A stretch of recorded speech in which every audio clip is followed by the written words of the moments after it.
Side खबरों के लिए सब्सक्राइब करें फ्लेम मीडिया और उसके बाद बेल आइकन को प्रेस करें ताकि सबसे पहले आपको मिले एक्सक्लूसिव खबरें।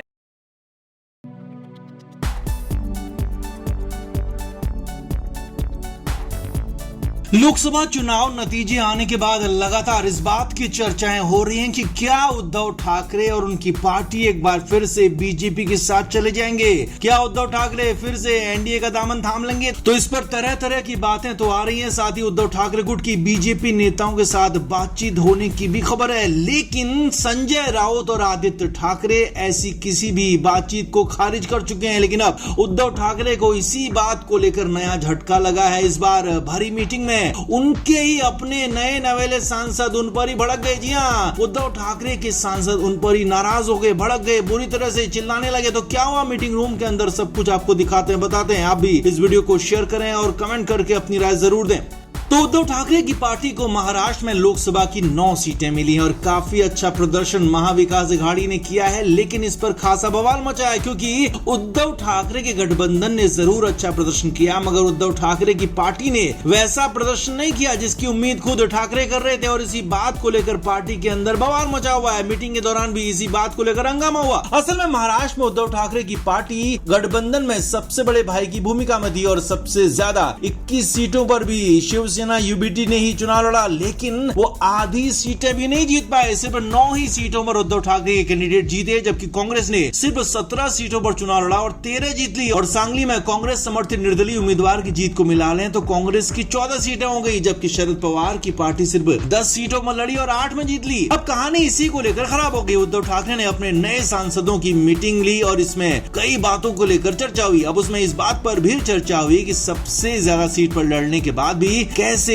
यूबीटी की सिर्फ 9 सीटें आई और कांग्रेस कैसे सबसे बड़ी पार्टी हो गई। अब इस पर कुछ सांसदों ने कहा कि हमें हिंदुत्व के मुद्दे पर एक बार फिर से लौटना होगा, बीजेपी के साथ एक बार फिर से गठबंधन पर विचार करना होगा। कुछ बड़े नेता और सांसदों ने कहा कि बीजेपी के साथ हमारा नेचुरल गठबंधन है और हमें फिर से उनके साथ जाना चाहिए, हमें कम से कम बात तो करनी चाहिए और केंद्र की सरकार में भी शामिल होना चाहिए। अब इस पर संजय राउत ने सवाल उठा दिया। जी हाँ, संजय राउत ने मीटिंग में ही कहा कि जिस पार्टी ने हमें तोड़ दिया, हमारी पार्टी को तोड़ दिया, उनके साथ कैसे जा सकते हैं। तो इस पर उद्धव ठाकरे ने भी हाँ में हाँ मिलाई और उद्धव ठाकरे ने भी यही बात कही। लेकिन अरविंद सावंत जैसे कुछ बड़े नेताओं ने कहा कि मगर महाराष्ट्र में तो हम पीछे हो रहे हैं, कांग्रेस और शरद पवार की पार्टी आगे जा रही है, उनको ज्यादा फायदा हो रहा है और ऐसा ही रहा तो विधानसभा में भी उनकी ही ज्यादा सीटें आएंगी और फिर विधानसभा चुनाव के बाद मुख्यमंत्री पद भी हमसे छीना जा सकता है, हमसे लिया जा सकता है, कांग्रेस मुख्यमंत्री पद पर दावा कर सकती है। अब इसी बात पर खासा बवाल हो गया। उद्धव ठाकरे ने साफ साफ कहा कि कैसे मुख्यमंत्री पद उन्हें दे दिया जाएगा, मुख्यमंत्री पद की लेकर ही सारी लड़ाई थी और वो कैसे उन्हें दे दिया जाएगा।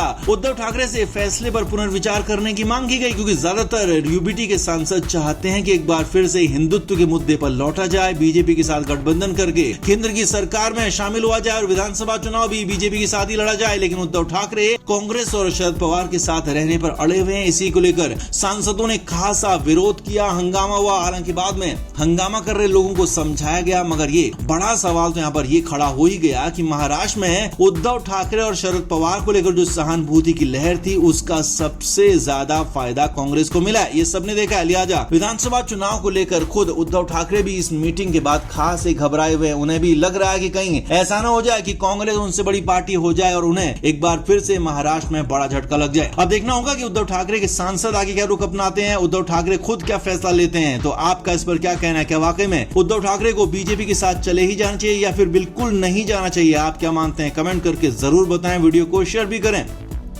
तो दिल्ली में नई सरकार बनाने की कवायद चल रही है। बीजेपी अकेले सरकार नहीं बना सकती, इसीलिए आंध्र प्रदेश की पार्टी तेलुगु देशम और उनके नेता चंद्रबाबू नायडू पर सबकी नजरें टिकी हैं। तो वहीं बिहार के मुख्यमंत्री नीतीश कुमार भी बड़े किंग मेकर बनकर उभरे। अब ऐसे में इंडिया गठबंधन ने भले कह दिया है कि वो सरकार बनाने की कोशिश नहीं करेंगे, लेकिन अंदर खाने हलचल लगातार बनी हुई है। अंदर खाने इंडिया गठबंधन के नेता लगातार संपर्क कर रहे हैं नीतीश कुमार के साथ, लगातार संपर्क कर रहे हैं चंद्रबाबू नायडू के साथ। अब बिहार से निर्दलीय सांसद चुने गए और कांग्रेस नेता पप्पू यादव ने बड़ा दावा किया है। पप्पू यादव ने दावा किया है कि सरकार एनडीए की तो बनेगी लेकिन नरेंद्र मोदी प्रधानमंत्री नहीं होंगे। जी हाँ, ये बड़ा दावा पप्पू यादव की तरफ से किया गया है। सांसद बन चुके पप्पू यादव के दावे में इसलिए भी दम लगता है क्योंकि इसके ठीक बाद बिहार में खासा सियासी बवाल मच गया, उठापटक मच गई और आनंद फानन में बीजेपी ने बिहार में अपने दोनों ही डिप्टी सीएम सम्राट चौधरी और विजय सिंह को दिल्ली तलब कर लिया और दोनों ही दिल्ली पहुंच भी गए हैं। दूसरी तरफ नीतीश कुमार की पार्टी जेडीयू के नेता केसी त्यागी ने भी अभी से ही आंख दिखाना बीजेपी को शुरू कर दिया है। केसी त्यागी ने साफ साफ कहा कि हम यूनिफॉर्म सिविल कोड यानी कि यूसीसी पर अब भी अपने पुराने रुख पर कायम है, यानी कि इसके पक्ष में नहीं है, इसके खिलाफ है। जबकि बीजेपी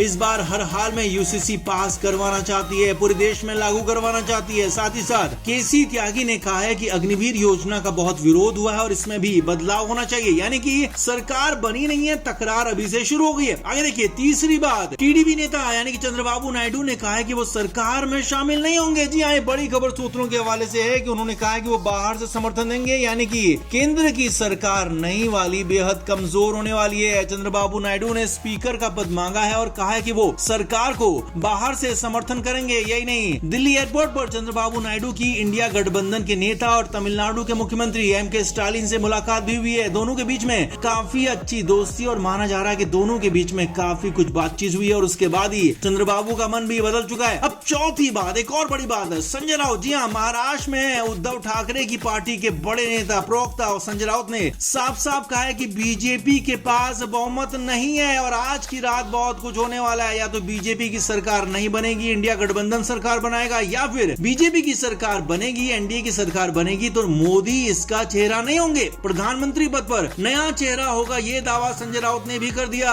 अब इन सब दावों के बीच, इन सब बातों के बीच दिल्ली में सियासी बवाल मचा हुआ है, घमासान मचा हुआ है। लिहाजा आज की रात बेहद ज्यादा अहम है। आज की रात में बहुत कुछ होने वाला है, आज की रात में बहुत कुछ हो सकता है, क्योंकि माना जा रहा था कि पहले 5 जून को ही बीजेपी नेता, एनडीए के नेता राष्ट्रपति के पास जाने वाले थे, सरकार बनाने का दावा पेश करने वाले थे, लेकिन अब ये मामला आगे खिसक गया, 7 जून को पहुंच गया। यानी कि कुछ न कुछ तो खिचड़ी पक रही है, कुछ न कुछ तो मामला दिल्ली में ऐसा हो रहा है जो कि अनयूजुअल है, सामान्य नहीं है। तो आपका क्या मानना है, इन दावों में कितना दम है? क्या वाकई में मोदी तीसरी बार प्रधानमंत्री नहीं बन पाएंगे? क्या कोई और चेहरा पीएम होगा या फिर नीतीश कुमार और चंद्रबाबू नायडू वाकई में कुछ बड़ा खेल करने वाले हैं? आप क्या मानते हैं? कमेंट बॉक्स में जरूर से जरूर बताएं, वीडियो को शेयर भी करें।